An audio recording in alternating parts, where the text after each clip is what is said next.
praise thine holy name. Worship the Lord in the beauty of his holiness. Thank you, Lord, for today. Thank you, Lord, for all your blessings. Thank you, Lord. Hallelujah. Magandang umaga po sa lahat ng mga kapatid sa Panginoon sa Mighty Warriors Christian Fellowship. Magandang umaga sa QICM Doha at ang mga Alsad group ko dati ng Bible study dyan ay ginigreet ko rin po sila. At sa lahat po na naifo-forward ang pag-aaral na ito, welcome po ang bawat isa. Papurin at maparangalan ng Panginoon sa lahat ng ating pinag-aaralan at maitaas ang pangalan niya. Tayo po ay manalangin. Marami pong salamat, Panginoon. This is the day that the Lord has made and we will rejoice and be glad in it. Salamat po sa araw-araw na binibigay mo. Salamat po sa lahat ng mga itinuturo mo at itinutuwid sa aming buhay. Marami pong salamat. Bukas ang aming kaisipan at damdamin at aming pandinig. Nakabukas ito para sumunod. Marami pong salamat sa kapangyarihan ng banal na Espiritu. Maraming salamat sa pagtugon ninyo sa aming panalangin. Maraming salamat na hindi natatago sa inyo ang lahat ng bagay-bagay. At kayo ang siyang magbibigay ng gantimpala sa aming lahat. Mapurihan ka at maparangalan sa aming pag-aaral sa pangalan ng Panginoon Kristo at sa kapangyarihan ng banal na Espiritu. Amen at amen. Good morning, Sister Evelyn Oblea. Ayan po. Napakalamig po ngayon. 11 degrees. It feels like 7, parang ganun. Kaya napakalamig po. Pero sa kabila po niyan, mag-aaral po tayo, malamig man o mainit o maulan. Ang pinakamahalaga ay ang salita ng Diyos sa atin. Lalo na kapag gising natin, siya talaga ang inuuna natin. So, nung isang linggo ay tinapos po natin yung kung ano ang hangad ng Diyos na tumugon tayo sa bawat kalagayan. Pinag-aralan po natin yan sa Efeso chapter 5 verse 20 at 1 Thessalonians 5:18. At dito po ang sinasabi sa atin ng Panginoon na sa bawat kalagayan natin, mahirap man o hindi, mayroon o wala, may pagsubok o wala, lagi tayong maging mapagpasalamat. Kasi po ang pagpapasalamat, carry na niya, ika nga, dinadala na niya ang lahat ng bagay. Kapag tayo mapagpasalamat, hindi na natin nakikita yung kirot o tiis na ating nararanasan, kundi nagagalak tayo sa lahat ng bagay. Kapag tayo may kagalakan, ang sabi ng Panginoon, the joy of the Lord is my strength. Ang kagalakan ay binibigay ng Panginoon ang nagiging kalakasan ko. Kaya lumalakas ang loob natin, gumagaan ang pakiramdam natin, at patuloy tayong namumuhay ng matuwid at banal sa kanyang harapan.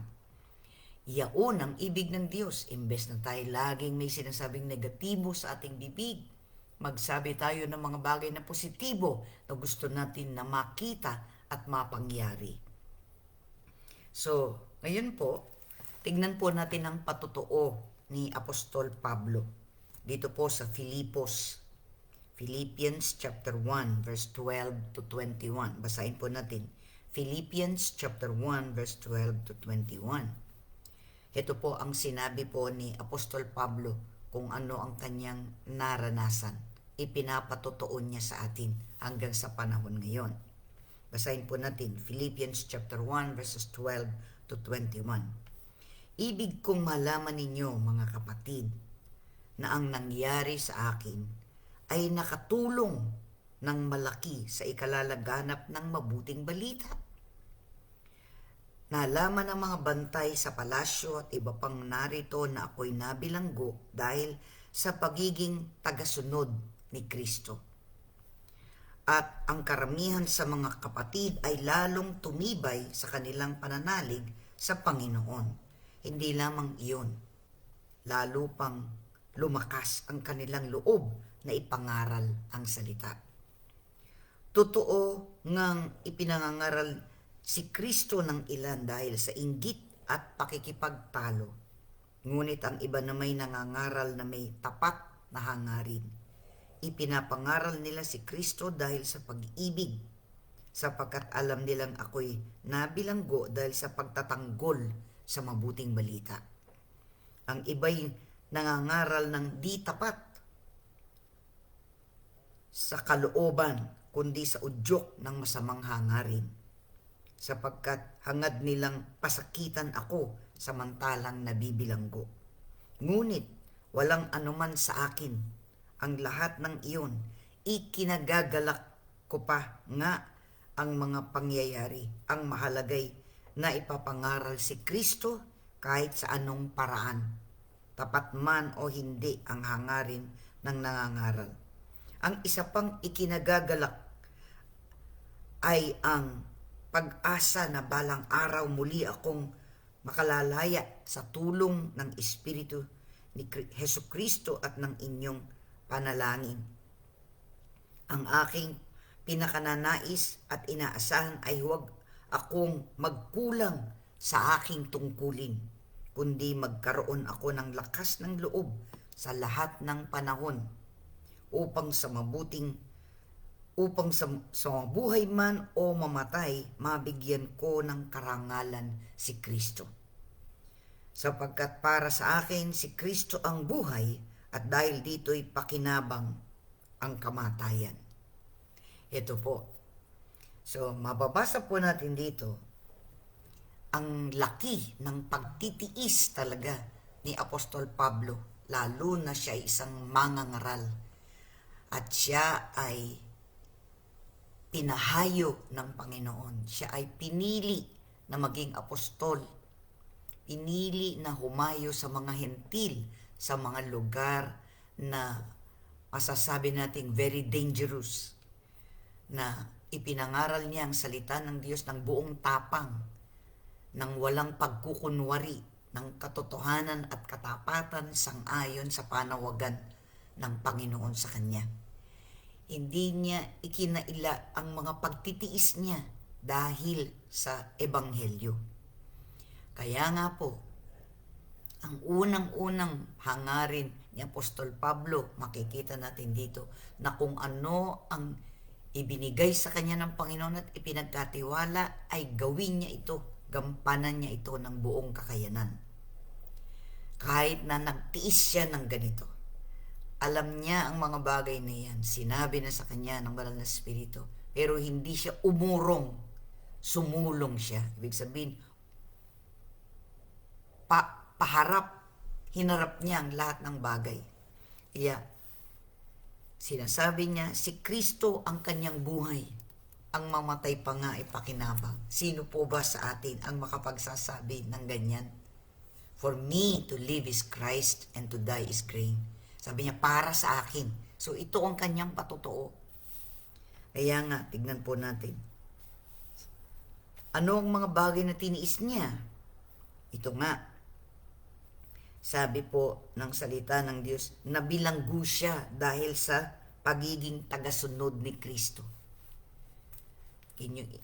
Isipin po natin yun, ano? Kung nagkakaroon man tayo ng mga pagsubok sa ating mga tahanan, sa ating mga kapatid man o mga kamag-anak man, mga kaibigan, gaano na lang po ang ating ipinagtitiis kung ikukumpara dito sa taong ito na kanyang talagang pinagtiyagaan ng lahat ng bagay at nagpatuloy siya hanggang sa kahuli-hulihang hininga niya. Ika nga. So, tiniis niya ang pagkabilanggo. Wala naman siyang kasalanan. Ang dahilan ng kanyang pagkabilanggo ay dahil sa ipinapangaral niya ang mabuting balita ng kaligtasan. Galit na galit ang mga tao nung mga panahon na yun sapagkat siya'y dating isang Pariseo. Isa siyang talagang masasabing kinikilala sa kanilang relihiyon, sa Judaism, ika nga. Pero nung nakadaog palad niya ang Panginoon sa Kristo, nagbago ang lahat ng bagay at ngayon tagasunod siya ng Panginoon sa Kristo. Kaya nga mapagkukunan natin ng mabuting halimbawa ang kanyang ginawa na sa kabila ng lahat ng pagtitiis niya, hindi niya yun iniwan. Hindi siya sumuko, nagpatuloy siya sa kanyang ginagawa para sa Panginoong Kristo. Tignan niyo po yun.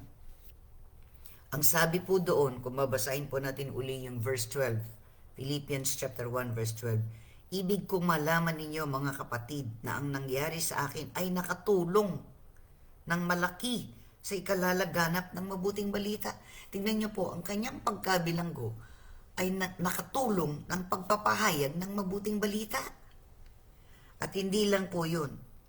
Nalaman ng lahat. Siyempre, nagpapatotoo siya, nagsishare siya kahit sino ang kaharap niya. Nagpapatotoo siya patungkol sa Panginoon Kristo. Kaya, ang kanyang pagkabilanggo ay kakaiba.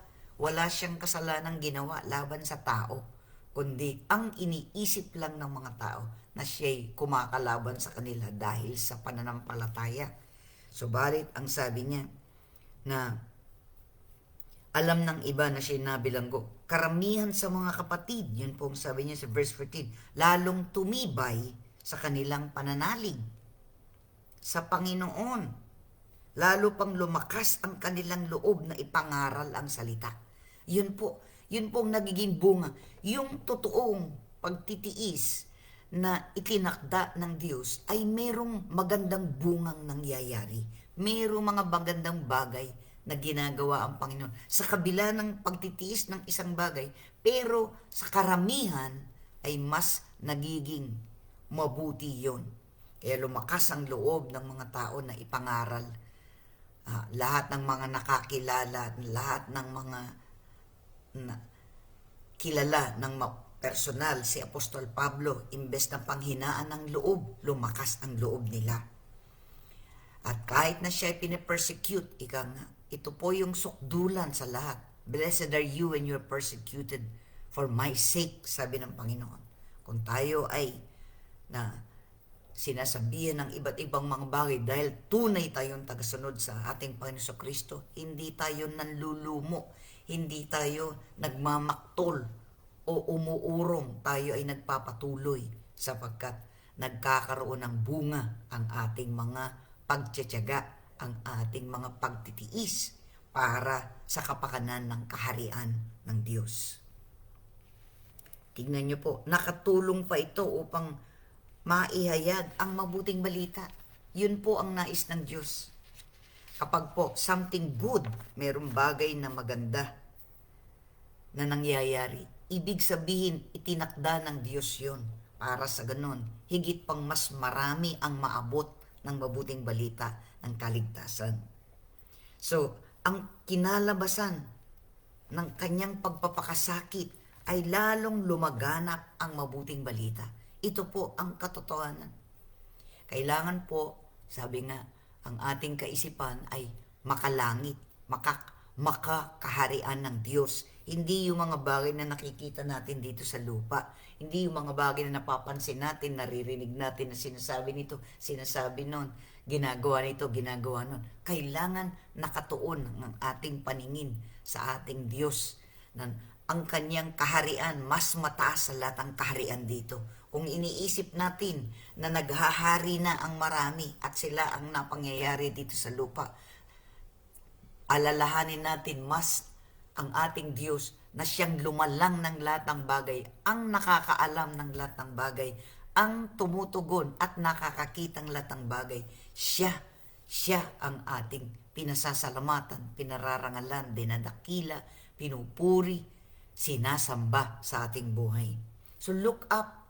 Lagi tayong ang ating kaisipan nasa Kanya, sa Kanyang kaharian at hindi dito sa lupa. Nakapanlulumo dito sa lupa, pero nakagagalak ang paningin natin ay nasa Diyos palagi. Ayan din, good morning, Sister Arlene Sarmiento, Sister Mariet Carlos, ayan. Kaya nga po, mga kapatid, sa kabila ng lahat ng mga bagay na ating naririnig dito sa lupa, hindi yan ang tinitingnan natin, hindi yan ang pinakikinggan natin. Ang langit ang pinakikinggan natin, ang salita ng Diyos ang pamantayan ng ating buhay. Dito tayo umiikot sa sinasabi ng salita ng Diyos. Dito tayo sa sanlibutan, pero hindi tayo makasanlibutan. Tayo pa rin ang asin at ilaw ng sanlibutan ito. Kung ang pamamaraan natin, pagsasalita natin, pandinig natin ay kamukha rin lang ng mga taong walang pananampalataya sa Panginoon. Ano po ba ang nagiging kakaib? Ano po ba ang kakaibang bagay na nasa atin? We are different. Tayo kakaiba. Hindi tayo mga pansanlibutan. Dito tayo nakatira, oo, pero tayo ang nagpapakita ng mabuting halimbawa sa lahat. Na kahit na may mga bagay na tinitiis tayo, sabihin natin, okay lang yun. Ang Panginoon ang tinitingnan ko at hindi ang problema ko at hindi yung mga nararanasan ko, ang Panginoon. Marami pong mga taong tunay na nagtiis sa kanilang pananampalataya at hindi sila sumuko hanggang sa kawakasan ng kanilang buhay. Kaya mapagkukunan natin sila ng mabuting halimbawa. Kaya kung ang mga bagay na ating ginagawa ay mapapalaganap ang mabuting balita ng kaligtasan, purihin at luwalhatiin ang Diyos na buhay. So, ang pinag-aralan po natin ay yung Philippians chapter 1 from verses 12 to 21. So, basahin nyo po yun o ulitin nyo po ito kung hindi nyo nasimulan. Ngayon po, tignan nyo naman po ang magiging saloobin natin. Ano yung ating attitude patungkol sa pagpapasakit na ipinakita ng ibang tao sa lumang tipan. Halimbawa po, si Job. Job chapter 1. Job chapter 1, verse 20 to 22. Sa libro ni Job. Job chapter 1, verse 20 to 22. Sabi po dito, tumindig si Job, pinunit ang kanyang damit at nag-ahit ng ulo. Pagkatapos, nagpatira pa siya sa lupa at nagpuri sa Diyos. Ang sabi niya, hubad akong lumabas at siya ng aking ina, hubad din akong babalik sa alabok. Si Yahweh ang nagbibigay, siya rin ang kukuha, purihin si Yahweh. Tignan niyo po, ano po ang nangyari kay Job? Alam na alam natin. Napakatindi. All at one time, biglaan, nawala lahat.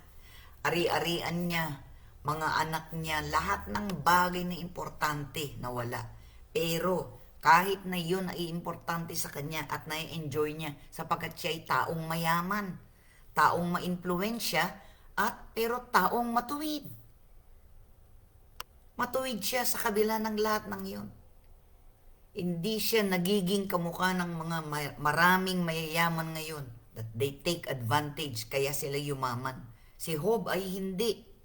Alam natin ang buhay niya. Babasahin mo yung libro ng Job. Tagasunod siya ng ating Panginoong Diyos. Sinusunod niya ang kalooban ng Panginoon. Lagi siyang nananalangin. Lagi niyang inihandog ang kanyang mga anak sa Panginoon. Lahat ng bagay. Excellent ang kanyang pag-uugali. Pero hindi pa rin siya nakaligtas sa pagsubok. Nasubukan pa rin siya. Doon sa pagsubok na yun, hindi dahil sa kanyang ginawa, kundi pag-uusap ng Diyos at ng kalaban. Eh sabi niya, yung taong yan, kaya lang kanya pinupuri kasi lahat ng pagpapala nasa kanya. Alisin mo yung pagpapala, mawawala lahat yan. Di ba? Yun, kung basahin niyo yung unang mga talata sa Book of Job chapter 1. Pero nung nangyari ang lahat ng iyon, siya ay nagdalamhati. Tumindig siya, pinunit ang kanyang damit at nag-ahit ng ulo. Ibig pong sabihin, yun ay senyales ng marubdob na pagdadalamhati sapagkat nawala lahat ang bagay niya. Pero ano ang lumabas sa bibig niya? Ano ang lumabas sa bibig niya? Nagpatira pa siya sa lupa at nagpuri sa Diyos. Yun po. Yun ang kaiba niya. Yun ang kaibahan niya. Paano kaya po tayo, ano? If something difficult will happen to us, can we still praise the Lord? Pwede pa ba natin na purihin ang Panginoon sa kabila ng lahat ng bagay? Kaya po, ang ginawa niya, nagpatira pa siya sa lupa at nagpuri sa Diyos. Sa kabila ng lahat ng bagay ay nawala all at one time. Pwera lang yung sarili niya. Pero later on, pati yung sarili niya, nagkaroon pa siya ng sakit. Pangalawang bahagi yun. Pero napagtagumbayan din niya yun. Binigyan siya ng Panginoon ng higit pa kaysa nung una sapagkat nakapagtagumpay siya. Pinatawad pa niya ang mga tao nagpe-persecute sa kanya. Ipinanalangin pa niya. Kaya ang Panginoon ibinalik sa kanya ang lahat ng bagay na nawala at dinagdagan pa niya. At ang kanyang balat na naging puro may pantal-pantal magmula ulo hanggang talampakan. Ginawang makinis ng Panginoon na para bagang hindi nangyari yun sa kanya. Kaya nga po, ang pagtatapat sa Panginoon, hindi po sa tao, ang pagtatapat sa Panginoon ay importante sa atin. Bawat isang tao, bawat isang mananampalataya. Tignan din po natin sa Acts chapter 5. Acts chapter 5, basahin po natin yon. Verses 40 to 41 sa libro ng mga gawa. Gawa, ika-5 kabanata. Acts chapter 5 o gawa, kabanatang 5, 40 and 41. Pinapasok na muli ang mga apostol at pagkatapos ipapalo at pagbawalang mangaral sa pangalan ni Jesus, sila'y pinalaya. Galak na umalis ang mga apostol sa harap ng Sanhedrin sapagkat minarapat ng Diyos na sila'y malagay sa kahihiyan alang-alang sa pangalan ni Jesus. Tingnan niyo po yun. Yung mga apostol, sinaktan pa sila, pinagbawalan. Pero ano ang naging tugon din nila? Kaya kita natin yung tugon ni Pablo. Sa kabila ng lahat ng bagay, sabi niya, na naging mabuti pa ang aking pagkakabilanggo, yun ang sabi niya. Sapagkat lalong lumawak ang pangangaral ng salita ng Diyos.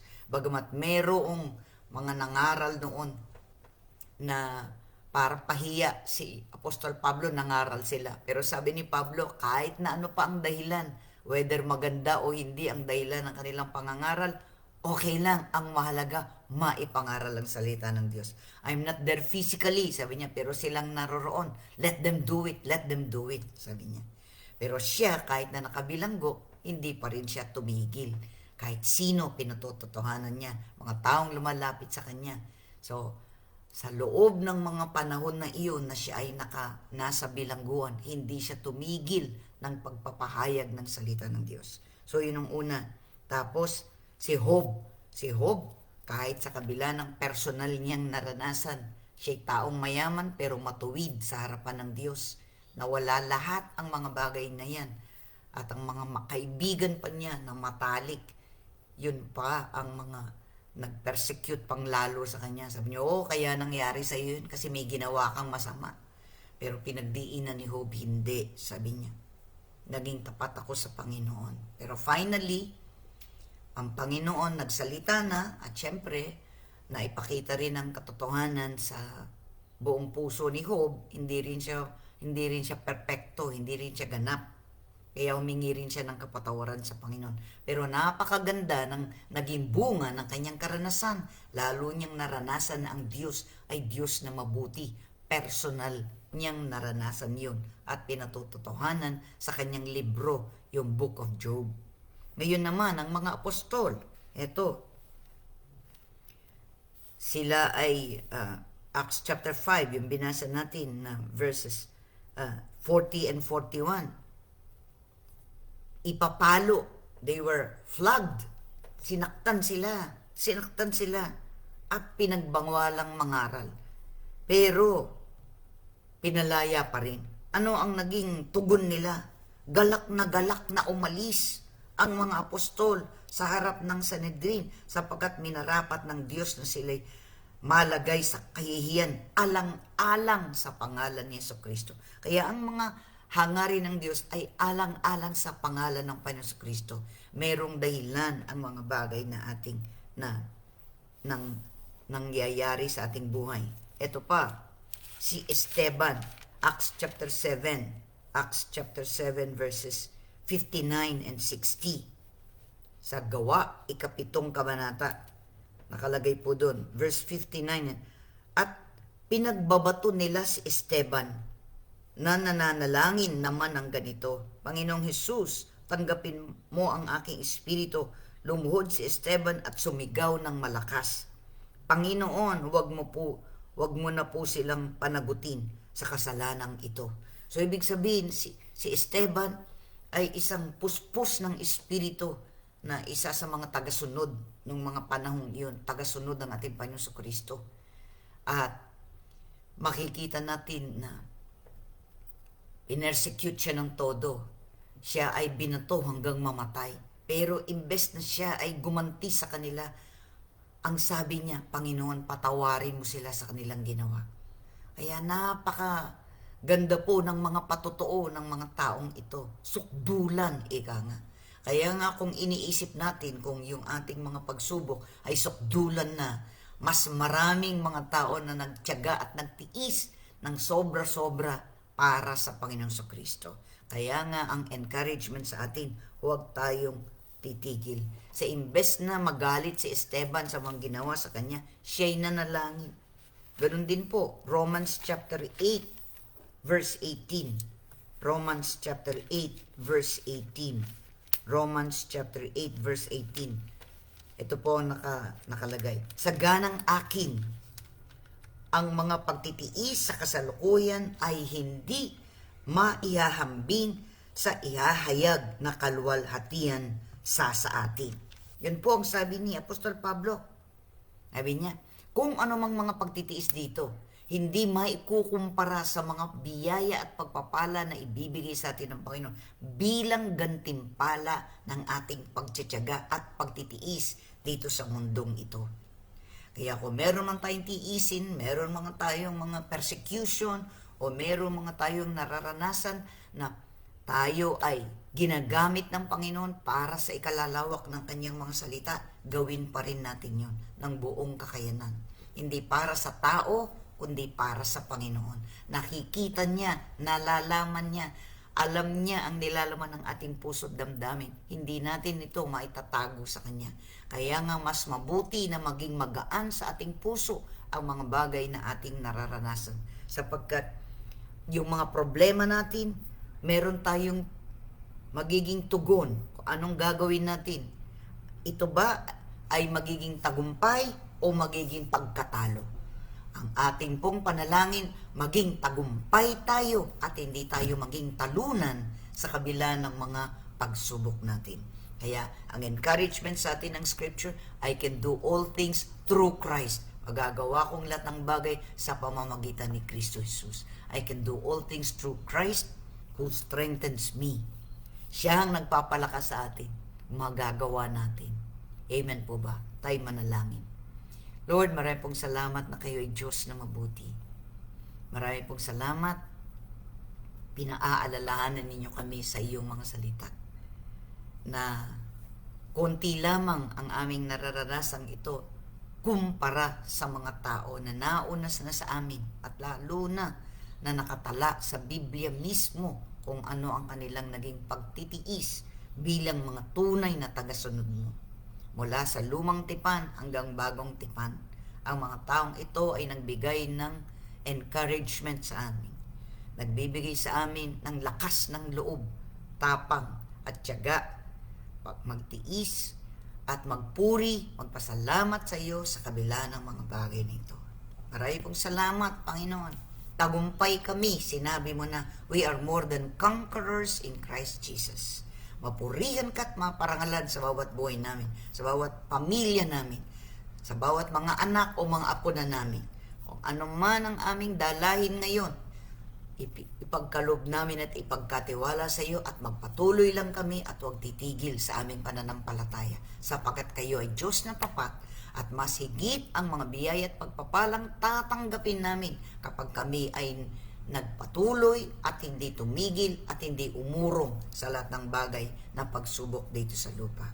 Mapurihan ka, maparangalan ka sa bawat buhay namin, Panginoon, sa matamis na pangalan ng Panginoon Kristo at sa kapangyarihan ng Banal na Espiritu. Amen. Amen. Maging matamis. Let it be sweet ang mararanasan natin na bunga ng ating mga pagtitiis. Maging matatag. Tanggapin ang katatagan galing sa Panginoon. Tanggapin ang kapangyarihan ng banal na Espiritu para magtagumpay. Tanggapin ang kakayanang magtiyaga hanggang wakas. Tanggapin ang pagpupuri, pagsamba, pagdakila sa Diyos na buhay. Tanggapin ang kagalingan sa pamamagitan ng salita. Tanggapin ang kapayapaan sa kaisipan at damdamin. Katyagaan sa lahat ng bagay. Tanggapin ang biyayang galing sa Diyos sa pangalan ng Panginoon Kristo. Amen at amen.